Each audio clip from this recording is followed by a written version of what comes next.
शाहफरमा से पीटीआई पे बड़ी तनकीद हुई कि जेल बरी के दौरान कोई गिरफ्तारी नहीं जैसे इस पर आप क्या पंजाब से तो लीडर गिरफ्तार देखिए जेल बरो का आप मतलब समझे। जेल बरो तहरीक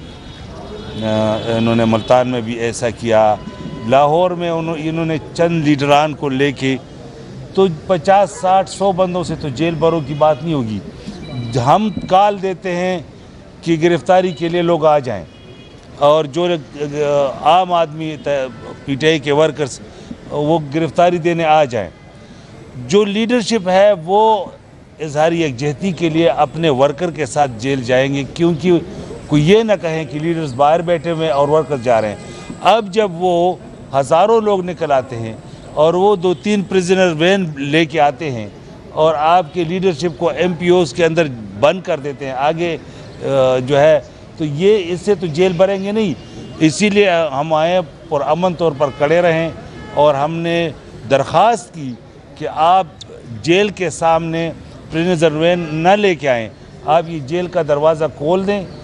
ये सारे अंदर चले जाएंगे, फिर इनके कवायफ नोट करें। आप कोई तरीका बताएं ना कि अगर हज़ारों लोग जेल के अंदर जाना चाहें तो किस तरह जाएंगे, और अगर हुकूमत इनको जो है रोक दें और सिर्फ लीडरशिप को पकड़ लें कि जो पॉलिटिकल प्रोसेस है वो भी रोक लें, जो बाई इलेक्शंस है उनको भी नुकसान पहुंचाएं और जेल बरो तहरीक को भी नुकसान पहुंचाए, तो हम इनकी यह हथकंडे समझते। मैं समझता हूं कि दोबारा कॉल होगी, आप देखेंगे, और जिस दिन इन्होंने जेल के दरवाजे खोल दिए पता चल जाएगा कि जेल भरते हैं कि नहीं।